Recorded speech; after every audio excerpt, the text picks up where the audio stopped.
Namaste and welcome to Detours with me, Anuradha Goyal, where I talk to some very interesting personalities about journeys of all kinds.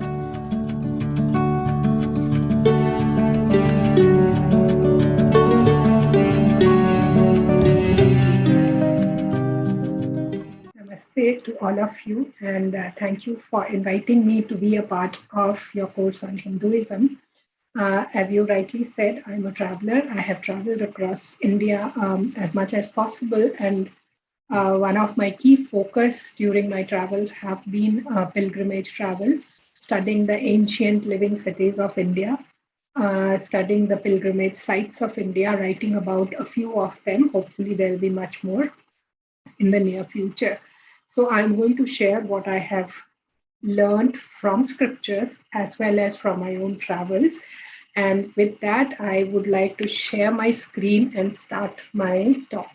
So, what we are going to see today is the sacred map of India. You know, when you travel outside India, the biggest branding of India, the biggest thing that India is known for is its spirituality. And since time immemorial, we've had pilgrims coming to India to study for knowledge, as well as to be a part of this sacred land, to step foot on the sacred land where a lot of enlightened souls, if I can use the English equivalent of our siddhas, have done their tapas and done their tapasya, as well as a lot of other things have happened, as we'll see in a minute. So today we are going to go across a pilgrimage across the sacred geography of India and see how do we look at India from a very sacred lens. 2004, the biggest bilingual travel blogs in India. We have a readership of about 100,000 readers reading us every month. We have about, this is an old data, so we have about 5 million impressions that we get on Google. We have 700,000 kind of a social media following across different channels. Nikita already mentioned about the Indica Yatra conference that I curated with a goal to revive the yatras the way they were supposed to be. Today, yatras or travel has been reduced to eat, drink, and be merry. There is nothing beyond the leisure travel that we see.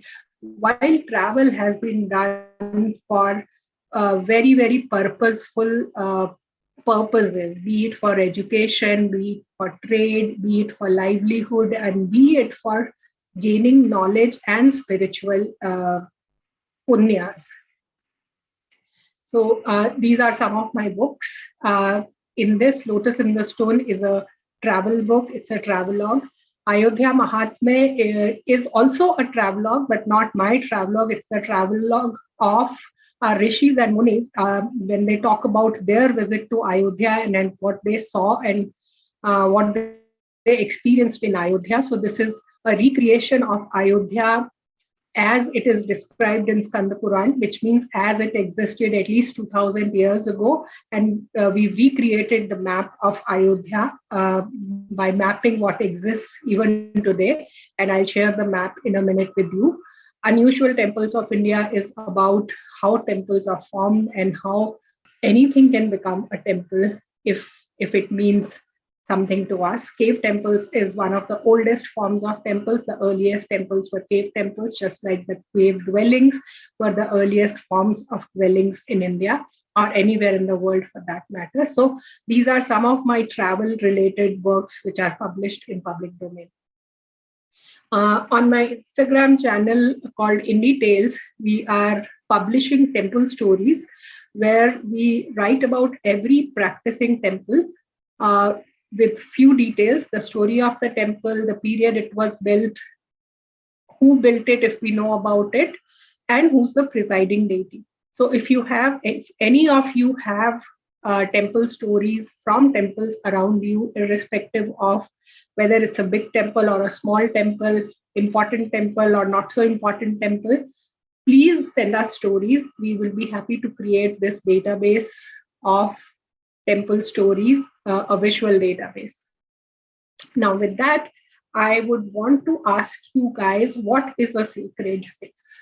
What is a sacred space according to you? And if you can reply to me in the chat, that'll be great. The sacred space. Okay, Mayank is saying where my devotion increases multifold and I feel focused and devoted to the deity or the karma I do. Great. That's a good answer. Associated with our itihasa. Very good, Ganesh Narayananji. Any place of worship. But place of worship could be anywhere, even at your home, you have a place of worship. So, how do we define sacred space? Okay, let me rephrase the question. Okay, Vaishnav says to me, it is inside myself. Very true. So, let me ask you, which is the most sacred space for you? Which is the most sacred space that you want to visit or you have visited? Vibe is a very millennial word, I believe. We've started seeing the world in the form of vibes. Natural, beautiful place full of energy. Okay. Shri Ram Mandir Ayodhya, Shri Rameshwar Tirth, Tirupati, Andhra Pradesh. Very good. So we'll come to these. Very good. So keep participating, keep asking. So the word we use for a sacred space is Tirtham. And the Tirtham translates to Tarati Ane Niti Tirtham. Anything that helps us cross over. Cross over what? Cross over from where we are to another space. It is often visualized as a river that you have to cross over to go from one stage to another stage. In the management parlance, you can think of it as a paradigm shift. In the quantum physics parlance, you can think of it as a quantum jump from one orbit to another orbit. But it is a transformational, transitional point which allows you to move from where you are to where you want to be. In Hinduism, in Sanatan Dharma, we say that the ultimate goal of our life is moksha. So it is something that takes us closer to the moksha. Okay? The different words that are used for Tirtha are Tirtha, Pavitra Sthal, Siddha Peeth, Siddha Bhumi, Tapo Bhumi. They are all different forms of Tirthas with a slight nuanced difference between these words. So a Siddha Peeth or a Siddha Bhumi is a place where a Siddha has lived, where a Siddha has performed tapasya. So that becomes a Siddha Peeth or a Siddha Bhumi, because when you sit and do tapasya in a place, you are also giving your Shakti, your Tapa Shakti to that space. So that space forever becomes enriched with that Tapa Shakti. Tapo Bhumi is where a lot of people do Tapa.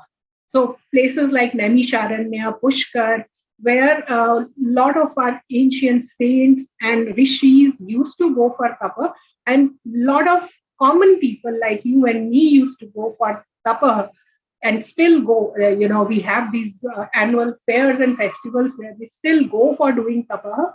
Those become tapo bhumi, a collective tapas collates in a place and that becomes a tapo bhumi and tirtha. So, but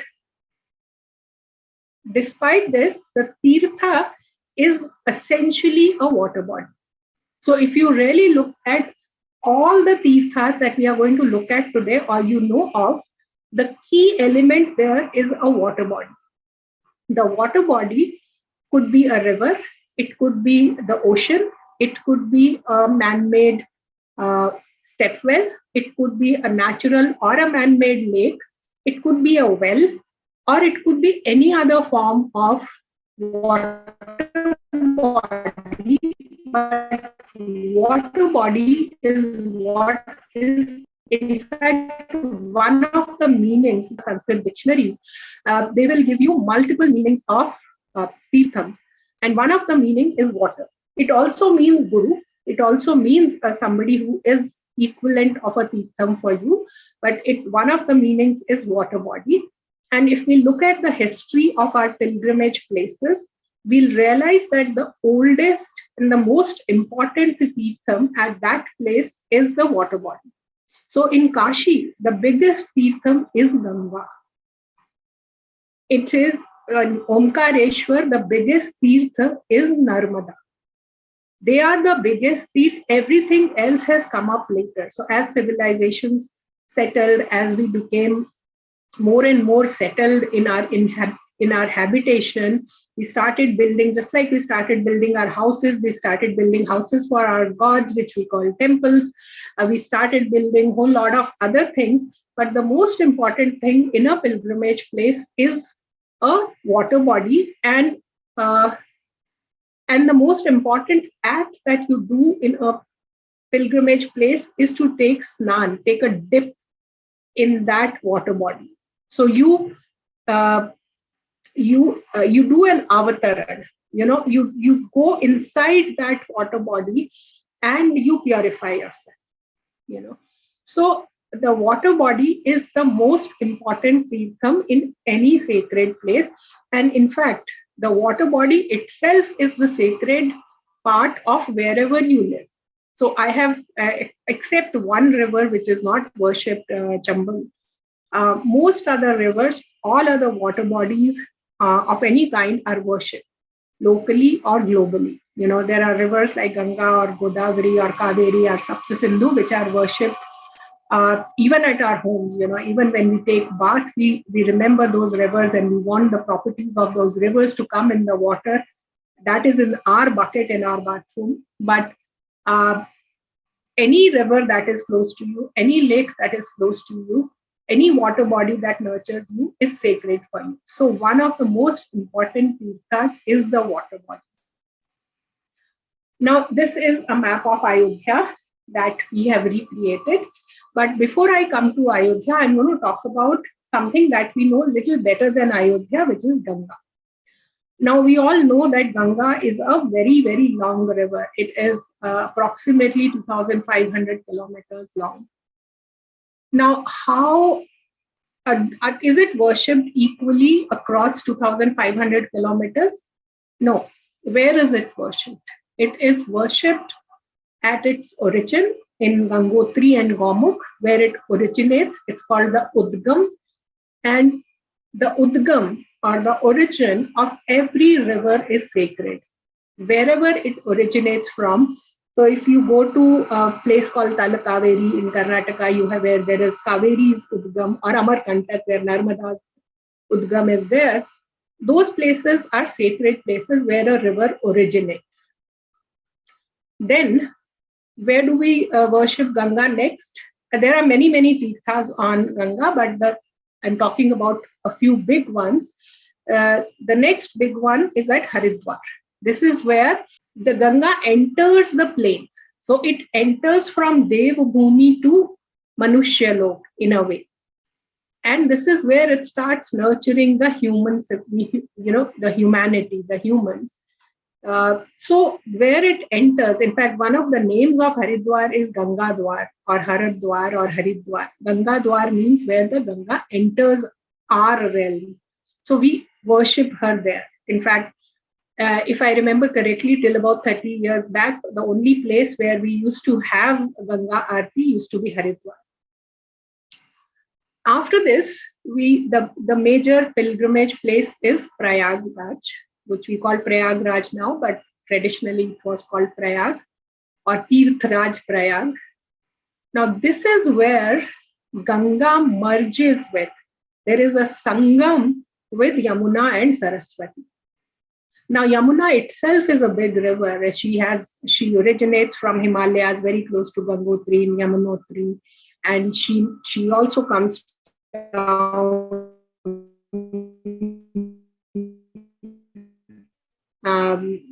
She is the daughter of Sun, and she's the sister of Yama, and she's the consort of Sri Krishna. And she herself is a mighty river. And at Prayag, she merges with Ganga and becomes Ganga. And then there is what we call Gupta Saraswati. So the Ganga, Yamuna, Saraswati merge at Prayag. And that is one of our biggest tirtha. In fact, all literature about tirthas says that the king among all the tirthas is Prayagraj, because there is a confluence. And what is there at Prayagraj? It is the confluence of Ganga, Yamuna, Saraswati. So wherever there is confluence of two or more rivers, that becomes a sacred space for us. So wherever you go and across India, when you travel, you will see that even if two small rivers are merging at some point in time, there will be a temple, there will be an annual festival there, or some cyclic festival there, and there will be a acknowledgement of the fact that it is a sacred space because two rivers are merging. The place where the rivers, okay, so I'll come to that next. So the first place is where the river originates, then where the river comes in touch with us, then where the river merges with other rivers. Now the next is in the journey of Ganga, the next important pilgrimage place is Kashi. Now, what is special at Kashi? If you really look at the flow of Ganga, she flows southeast. From Himalayas, she goes in a southeasterly direction towards Ganga Sagar. But at Banaras, at Kashi, she travels northwards and she looks back at her origin. It's a transition point where she stops in her journey towards the sea. She stops and she looks back at her origin before continuing her journey.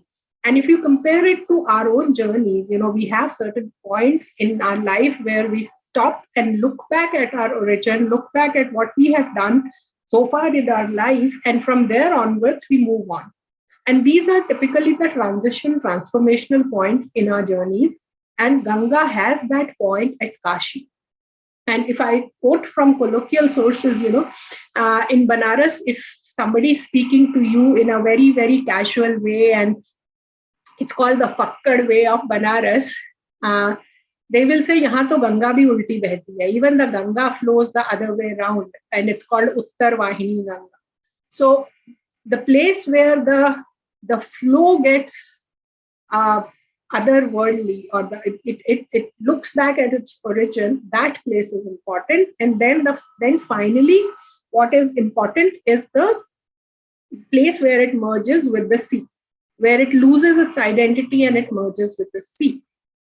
So these are the points in the life of a river which are important and which are considered sacred. Now, I'll bring you to this map of Ayodhya. If you see where is Ayodhya located, it is very clearly located on the banks of Saryu River, which originates in Mansarovar Lake in the Himalayas. And it is between the two confluences. So Ayodhya is located where the Saryu meets the river Gharghara and river Tamsa. The small little blue that you see at the bottom of this map is Tamsa. And so these are the limits of the city of Ayodhya, and pretty much continues to be the limits even today. And again, Saryu becomes Saryu at this point in time takes a turn. You can see the turn here. It takes a turn. So there is a Sangam and there is a turn. So this becomes an important pilgrimage place for us. Now, I want you to notice another thing. There are three rivers here. There is Saryu, there is Gharghara, and there is Tamsa. And even then, there are at least 50 plus ponds which exist in the city of Ayodhya, or they existed. And each pond has a story. Each pond has an association either with a Devata, which says that the Devata came here and they did something, whether it's associated with Sri Ram or one of his ancestors.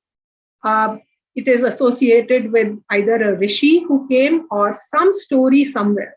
Sometimes yaksha, like this Dhana yaksha, is associated with the story of a yaksha. Or Rukmini, when she visited Ayodhya, she had a kund built for herself, or Sri Krishna built one for her. Or Kamdev and Rati, when they came to Ayodhya, they built a kund here. So you see the importance of water body. There are three rivers in this city, but still there are 50 plus ponds, and each of them is considered sacred. And because there are so many Tirthas in this place, this becomes an important Tirtha Sthala for us. So I'm trying to tell you the importance of water bodies in our Tirtha Sthalas. Apart from that, Tirtha Sthalas are also the places where either avatar has happened. So places like Ayodhya, Mathura, uh, and places where some avatar has taken birth and lived there, they become Tirtha Sthalas. The places where Rishi Munis have either taken birth or established ashrams, they become Tirtha Sthalas. So Tirtha Sthalas become important by a combination of natural elements which are there by nature, and when the people add their tapa shakti to that place, they become Tirtha Sthalas. And when we as normal pilgrims go there, we hope to get a part of that tapa with us. So we do both. If we go and do a tapa at a Tirtha Sthala, we are adding to the shakti of that place. And if we do not do, we are probably picking up a bit of shakti from there and coming back. So all the Tirtha Sthalas. So why is Kashi the most important Tirtha Sthala for us? Because you will see that there is a continuous flow of pilgrims who go and worship there. And that collective worship adds to the natural energy or Shakti of that place. With that, let's start traveling on some of these Tirthas. So one way to look at Tirthas is through the lens of a deity. So every deity has a sacred geography associated with them. So let's start with Shiva. So Shiva has many ways to look at it. There are scriptures list about 108 Shiva Kshetras. There is a list of 274 Shiva Kshetras. Then there are many five Shiva Kshetras. For example, in South India, you have Panchabhuta Lingas, where there is a linga associated with one element, earth, water, air, fire, and Akash. So then you have that in Himalayas, you have Panch Kedar, where there are 5 different Kedars.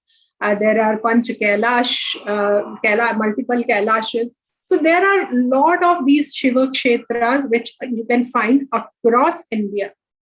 But let's talk about the 12 Jyotirlingas. This is the Kashi Vishwanath temple. The 12 Jyotirlingas are, this is Omkareshwar on the banks of Narmada, and this is Jageshwar Dham or Nagesh Jyotirling in Kumaon Hills. This is the Adi Shankaracharya Stotra, which talks about 12 Jyotirlingas.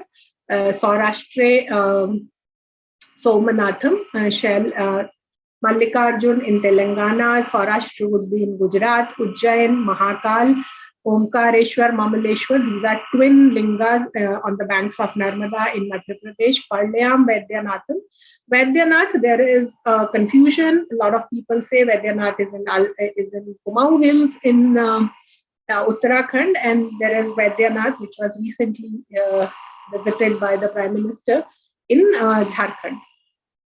Then there is Bhima Shankar on the banks of Bhima River in very close to Pune in Maharashtra. Setu Bandh Rameshwaram is Rameshwaram in Tamil Nadu. Nagesham Darukavane. Again, Nagesh has 2 contenders, one very close to Dwarka in Gujarat, and one in Jageshwar Dham, the picture of which I showed you, in Almora, Kumaon Hills. Varanasi Vishweshwara, Trayambakam, Gautami Tate. Gautami is another name of Godavari. So Trayambakam on the banks of Godavari. Kedarnath and Vrishneshu, which is again in Maharashtra. So these are the 12 main Jyotirlings. But is Amarnath any less? Or is Pashupatinath in Nepal, Kathmandu any less? Not really. So this is 12 Jyotirlings, which there are many reasons and many interpretations of why these 12, but we'll talk about that some other day. This is how the map looks like if you go by the Jyotirling. If you see, it really covers most of India. And the regions which are not really covered used to be either dense forests or hills or deserts. They were not as thickly populated till some time back. Then there are Shakti Peeths for those who worship Shakti. Again, there are lists of 51 Shakti Peeths, which is given in Tantra Chudamani. There is a list of 108 Shakti Peeths, which is given in Devi Bhagavad Puran. But Adi Shankaracharya comes to our rescue and he's given us a list of 18 Shakti Peeths, which according to him are the important Shakti Peeths. Now I want to show you that Shakti Peeths exist across India and they exist in every form and shape. The one on the left is the Manibandh Shakti Peeth, which is very close to Pushkar in Rajasthan, and one on the right is Mahalakshmi Temple in Maharashtra, Kolhapur. And if you see the grandeur of the temples, you can see the Manibandh is just a small, 8 feet by 8 feet kind of a temple with nothing else. And Mahalakshmi Temple is a grand temple, or Kanchi Kamakshi is a grand temple.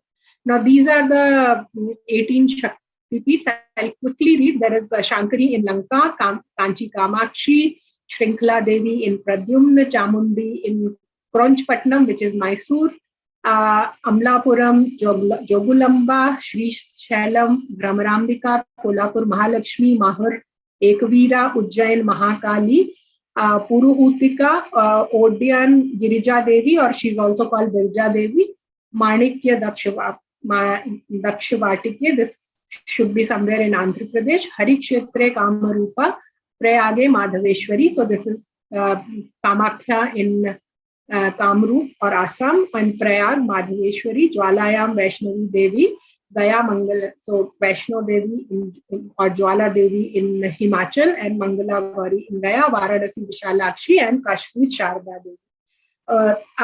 All these can be visited, except probably for us Indians, the Sharda Peeth in Kashmir is little inaccessible, but there is a parallel Sharda Peeth in Sringeri Mutt in Karnataka.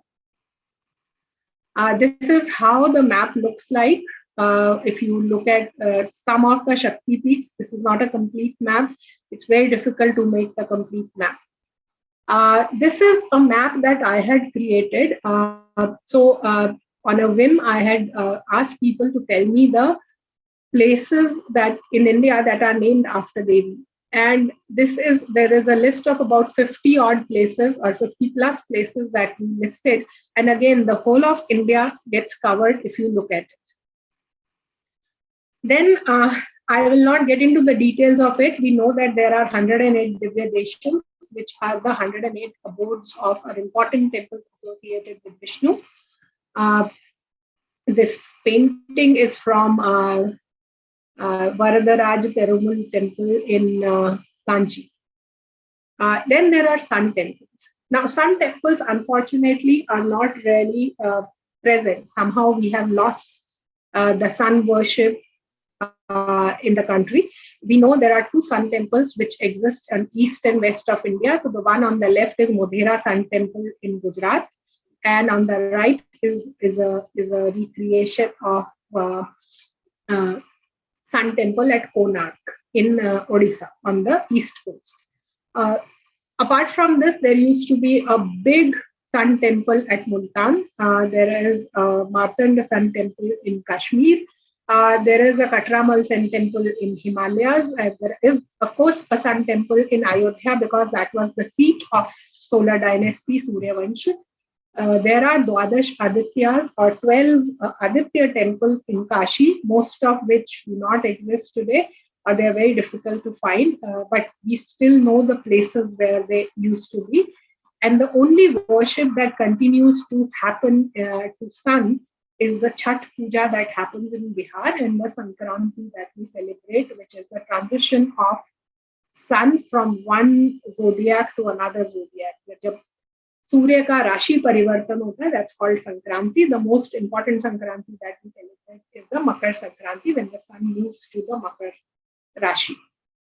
So these are some of the sun temples that we have. Similarly, we have Ashta Ganpati or 21 Ganpati Kshetras. So these are the sacred maps by a deity. So if you follow a deity and if you have one of these as your Ishta Devata, then this becomes your sacred geography of India. Now let's look at the pilgrimage places that connect India, that connect across India. I'm sure all of us know about Char Dham, but just in case we do not know, the Char Dham is Badrinath in Garhwal Hills in Uttarakhand in the north. In the east, we have Jagannath Puri in Puri. In the west, we have Dwarka in Dwarka. And in the south, we have Rameshwaram in Tamil Nadu. Now, a very interesting story connects all four of them. They say that the Ishvara or the Bhagwan, he does his dhyan at Badrinath. He meditates at Badrinath. He eats at Puri. That's why it's called Anna Kshetra of Jagannath, and that's why you have world's largest kitchen there. And the food is still the most important element in Puri. And they say he sleeps in Dwaraka and he takes bath in Rameshwaram. And in Rameshwaram, you have these 22 wells which are used to give bath to the Lord there. And so these are the things that connect. So the whole Bharatvarsha becomes a sacred land by the fact that the god does something there every day in different parts of the country. He meditates in the morning, he eats in the afternoon, he sleeps at night, he takes his bath. So this is how it is connected geographically. If you look at it, if you plot them on the map, if you have visited these four places, irrespective of where you live in the country, if you have visited these four places, then you have pretty much visited the whole of the country. And think about it in the pre-air travel days. So today, when you travel, let's say to Badrinath, from wherever you are, you fly to Dehradun, and from there you probably take the road. But in good old days, when air travel was not accessible to everybody, or it was not there till about 100 years ago, people would have to take the road. And when you travel by road, you pretty much travel the whole of country if you have visited these four places. That's why visiting these four places was so important. And when you travel, there is a lot of learning that happens on the road, a lot of learning that you do as you travel, and you observe a lot, you interact with people, you learn, you get new ideas. So these travels had multi-purpose. It was not meant to airdrop there, do the darshan and fly back, which is what we are doing today. Then there are Saptapuris. There is a shlok which connects these Saptapuris. They are called Mokshadaini Saptapuris, which 7 cities which give us moksha. Ayodhya, Mathura, Maya, Kashi, Kanchi, Avantika, Puri, Dwaravati, Jaiv, Saptayaka, Mokshadayika. This is Ayodhya, Mathura, Maya, which is Haridwar, Kashi, Kanchi, Kanchipuram, Avantika, Ujjain, and Dwarka. Puri, Dwaravati is Dwaraka. These 7 are supposed to be the Mokshadaini cities. Now, if you look at it, Ayodhya is important because Vishnu avatar happened there. Mathura because another Vishnu avatar happened there. Maya is Shakti Kshetra. The whole story of Sati happened in Maya in a place called Kankhal. Kashi belongs to Shiva. Kanchi is again a Shakti Kshetra, and Avantika is Mahakal. It's a Shiva Kshetra, and Dwaravati again a Vishnu Kshetra. So there are 3 places which belong to Vishnu, 2 for Shiva and 2 for Shakti. So there is a amalgamation of all the paths that we follow, and it's not that these places do not have other things. So So the Tirthas, I'm just going to take this for Saptapuri example, but it applies to all Tirthas. So they say that Yatha Pinde Tatha Brahmande. So whatever exists in the universe also exists in our body. It also exists in the spaces. So if you look at it, this is how these 7 cities are mapped within our body. And this is how they are mapped on the body of Bharatavarsha. So there is a mapping of a cosmic pattern which is repeated at every level, just like it is repeated in these triangles. I'm just going to leave it for people who want to think about it and then come to. Then there are Yuga Tirthas. Yuga Tirthas are, so we have 4 yugas. If you look at the Kal or the time, how we divide one of the divisions of our time is yuga. So we have 4 yugas: Satyug, Treta, Dwapar, and Kali. So in these 4 yugas also, we have 4 different tirthas. So Naimisharanya, I don't know how many of you have heard of Naimisharanya, but if you pick up any Puran, it always begins in the forests of Naimisharanya. So all our Rishi Munis used to live here. It used to be a dense forest on the banks of Gomati River with lot of tirthas, like this place, this round pond that you see is called Chakra Tirtha. It is supposed to have been built by the Chakra of Vishnu, and all the ancient temples surround it. All the rishis used to sit and have their discussions in this forest, and this is where they used to do tapa. So it is a very, very sacred place, and this was the Yug Tirth of Satyug. During Satyug, everything used to, all the Rishi Munis used to live here. It was like their big conference hall where they used to discuss all the things. They used to share knowledge, transfer knowledge, teach, write, document, communicate, everything. On the right is Pushkar, as it is seen from one of the hill temples, Savitri Devi temple. It is this is how the city looks like. In the middle is Brahma Pushkar. There are 3 ponds in Pushkar. Most of us know about only one pond. So there is Brahma Pushkar, there is Rudra Pushkar, and there is Vishnu Pushkar. Those ponds are not visible. The biggest is Brahma Pushkar, and this is the Yug Tirth of Treta Yuga. And if you read Puranas, you will see that all the rishis and all the kings, when they had to do a penance or whenever they had to do a prashchit, they would go to Pushkar and do their tapa. And of course, there is a very famous Kartik Mela that happens, which now we have started calling Pushkar Fair or the Camel Fair, but it used to be a Kartik Snan Mela, and it continues to be a Kartik Snan Mela because it still happens on Kartik Purnima. Then in the Dwapar Yuga, Kurukshetra used to be the biggest Yuga. So if you read Mahabharata, you would know that the first meeting of Sri Krishna with Pandavas happened in Kurukshetra when they were there to do a snan during a solar eclipse. And even today, till today, there is a snan that happens during solar eclipse in Kurukshetra. There are very few places where the solar eclipse snan happens in India. One of them is, or the most prominent among them is Kurukshetra.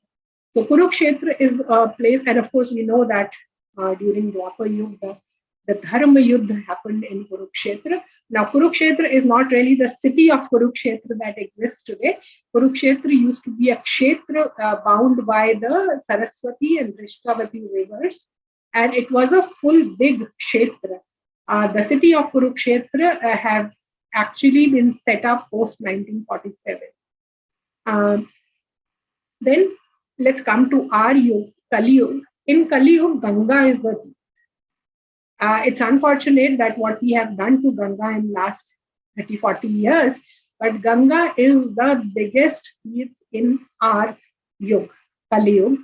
So it is our responsibility to take care of it. Then every mountain, every river, every lake, every forest, and every cave is a tirtha. But some of them, okay, so one thing uh, I must mention here is that a lot of scriptures tell us that just like some parts of our body are more sacred than the rest, there are places on earth which are more sacred than others. And these are our Tirtha Sthalas. So similarly, amongst mountains, there are mountains like Kailash Parvat or Arunachaleshwar in south, which are considered more sacred, or uh, you know, hills on top of which there are temples built for our deities like Tirupati. They are the important mountains. In fact, we have a lot of parikramas which go around mountains. We of course know about the Kailash Mansarovar parikrama. We know about Arunachaleshwar parikrama. There is a Girnar Parvat parikrama that happens. Then there are different Kinnar Kailash parikrama that happens. There are a lot of mountain parikramas across the country. Rivers I have already spoken about a lot. So every river is worshipped, it's sacred. Lakes, the lakes we know.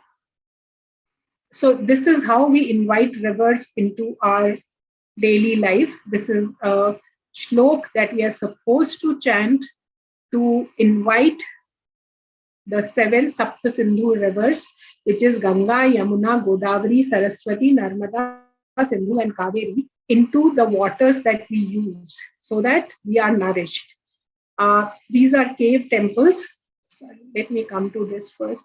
So similarly, we have lakes. Lake Mansarovar is the most important lake that we know of. Then Pushkar Lake is important. Then there are lakes like if you go in Himalayas, they are full of sacred lakes, and each has a story, each has a property which probably needs to be studied and researched a lot more.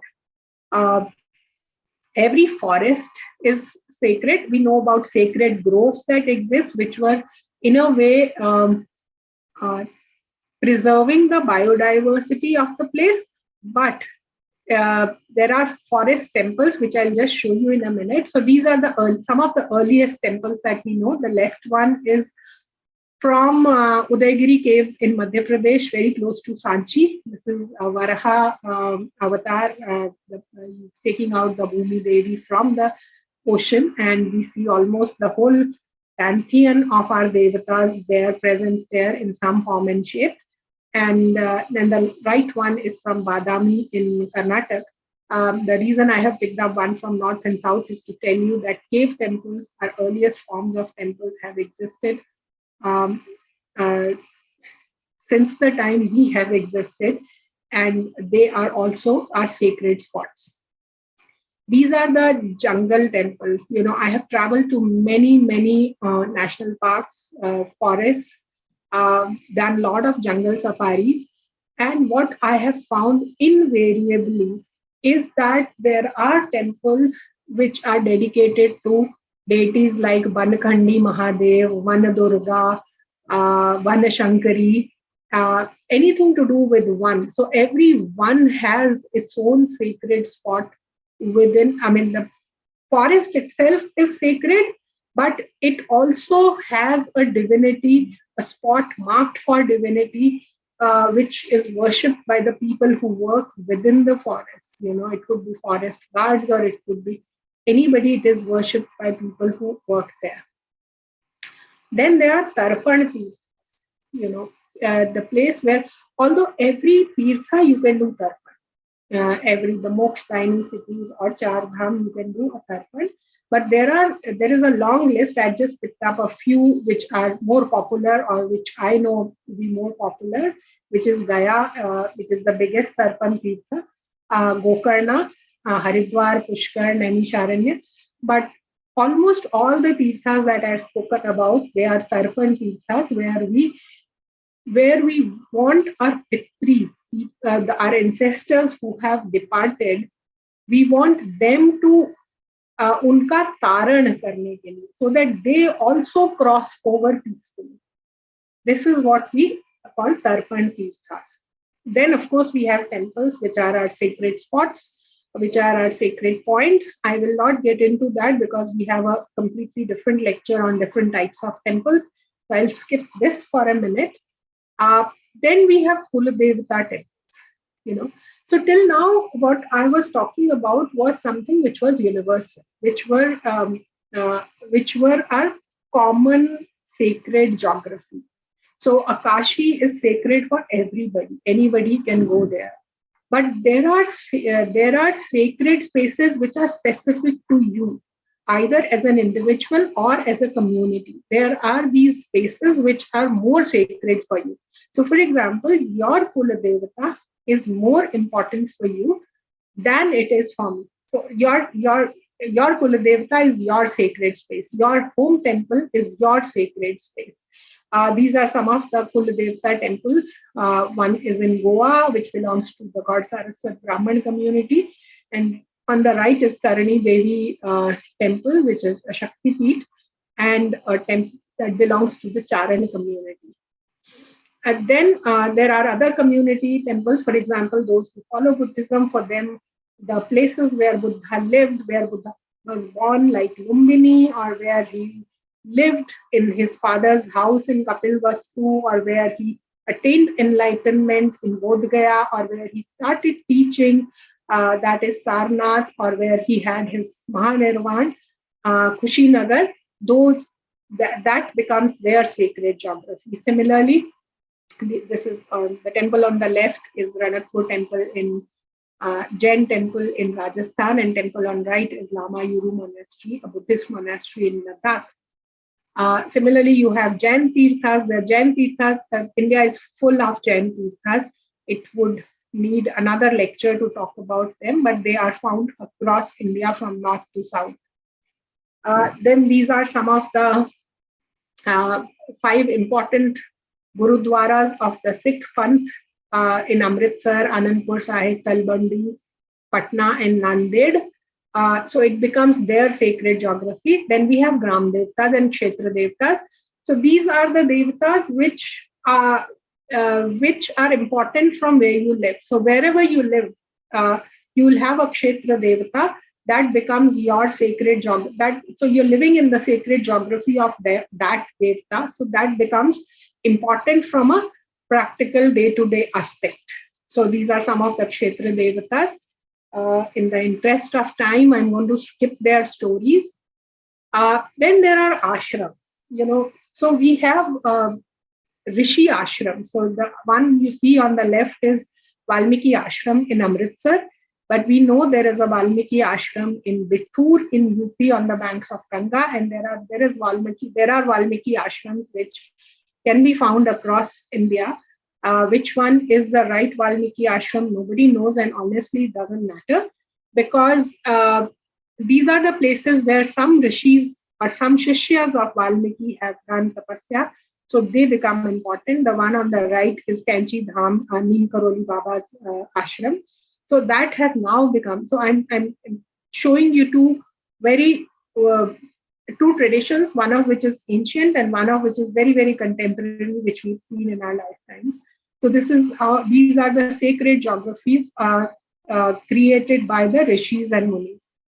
Then there are Tirth Yatras I'm going to skip. Then there are spots which become important during certain times. So we have a Yatra calendar. So there are certain spots which become important during certain times. So for example, you may not visit Ujjain very regularly unless you live in the Mahakali Kshetra, but you want to visit Ujjain during Simhas or the Kumbh Mela that happens in Ujjain.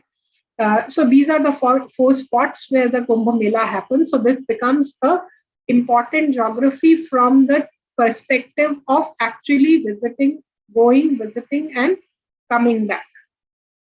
If you plot everything, this is how the map of India looks like. And if you really look at it, and if you fill it with smaller tirthas, you will see that the whole of India becomes a sacred spot.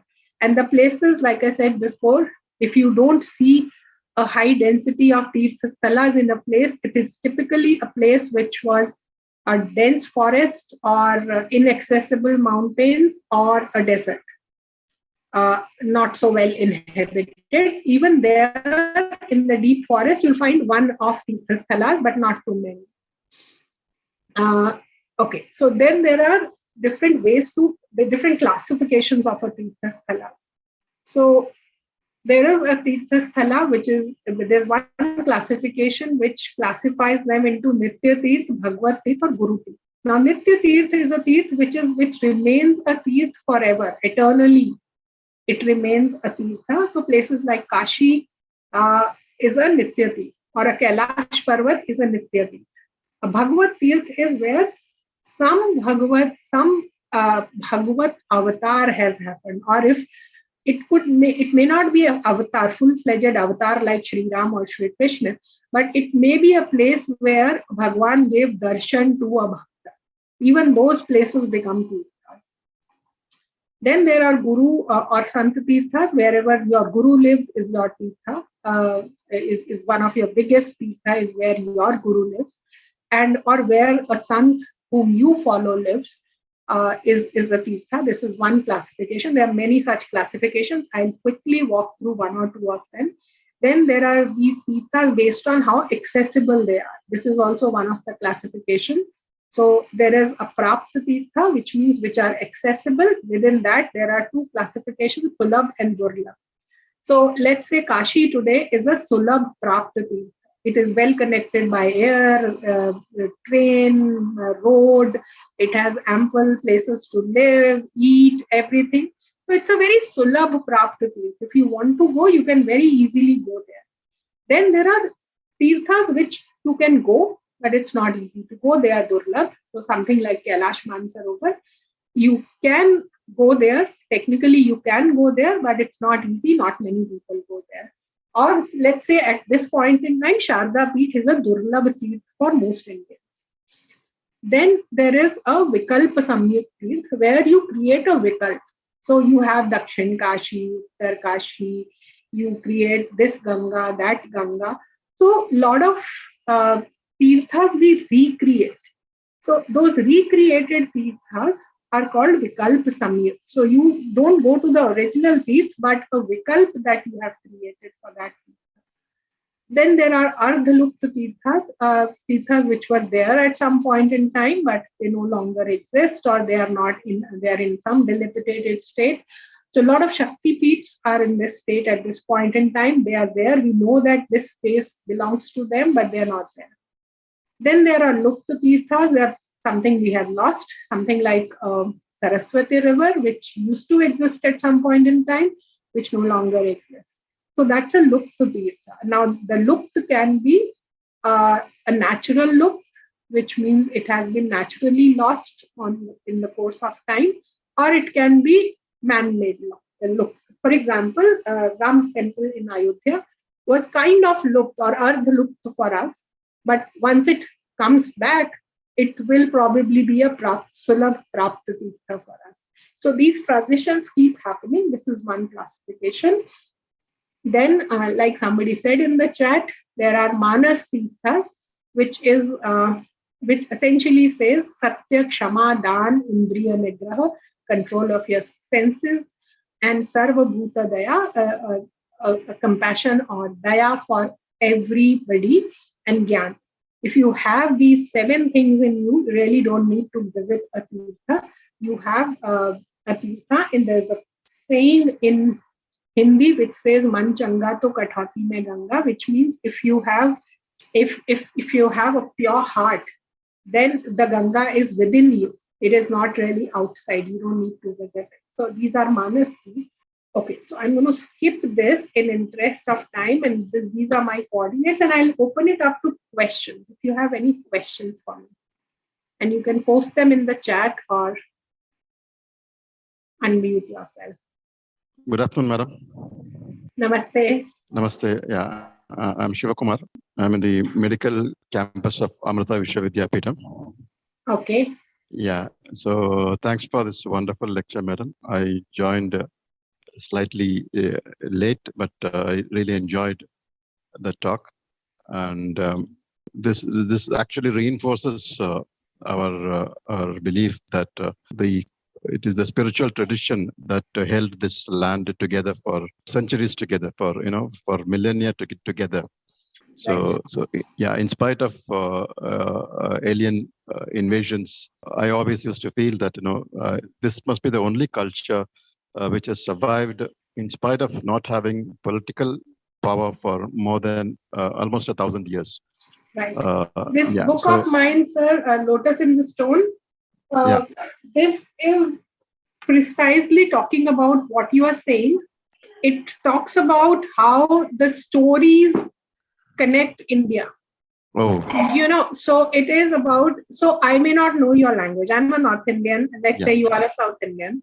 Mm. We may not know each other's language. We may not know anything about it. The moment, Right. I'm just giving you an example. The moment we say Hanuman, if I tell you this person is like Hanuman, you immediately know that he's dependable. He'll move mountains to,